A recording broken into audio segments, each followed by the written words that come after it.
Guys, ഇന്ന് ജിമ്മിൽ പോകാനുള്ള ഒരു ഗെറ്റ് റെഡി വിത്ത് മീ കണ്ടാലോ. ജിമ്മിൽ ജോയിൻ ചെയ്ത് അന്ന് തൊട്ട് കേൾക്കുന്ന കുറച്ച് വൃത്തിയായിട്ട ചോദ്യങ്ങളുണ്ട്. ഒന്നാമത് നീ വടി പോലെയാണ് ഇരിക്കുന്നത്, പിന്നെ എന്തിനാ ജിമ്മിൽ പോകുന്നേ? ജിമ്മിൽ പോയിട്ടും പ്രത്യേകിച്ച് കാര്യമൊന്നുമില്ലല്ലോ, ശരീരത്തിൻ്റെ എവിടെയും കാണുന്നില്ലല്ലോ എന്നൊക്കെ. എന്ത് സുന്ദരമായ ചോദ്യങ്ങളില്ലേ.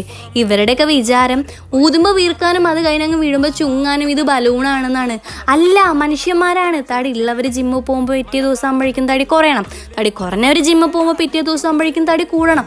കുറച്ച് കോമൺ സെൻസ് ഉള്ളവർക്ക് ആലോചിക്കാമല്ലോ ഗൈസ്, എല്ലാത്തിനും അതിൻ്റെ ഏതൊരു സമയം എടുക്കുന്നുള്ളത്. ആദ്യമൊക്കെ ഞാൻ ഈ ചോദ്യങ്ങൾക്ക് മറുപടി പറഞ്ഞ് കുറേ എൻ്റെ ടൈം വേസ്റ്റ് ആക്കി. അതാലോചിക്കുമ്പോൾ എനിക്കും ഇപ്പോഴും റിഗ്രറ്റ് ഉണ്ട് ഗൈസ്. എല്ലാം വെറും ലൂസ് സ്റ്റോക്കാണ്. അതിന് നമ്മൾ വെറുതെ റിപ്ലൈ ചെയ്ത് നമ്മുടെ ടൈം വേസ്റ്റ് ആക്കേണ്ട യാതൊരു ഇത് ആവശ്യമില്ല. ഫസ്റ്റ് നമ്മൾ ആലോചിക്കേണ്ട ഒറ്റ കാര്യം, ജിം എന്നുള്ളത് തടി കൂടാനും കുറയാനും മാത്രമുള്ള ഒരു സ്ഥലമാണെന്ന് വിശ്വസിക്കുന്ന സമൂഹത്തോട് നമുക്കൊന്നും പറയാനില്ല.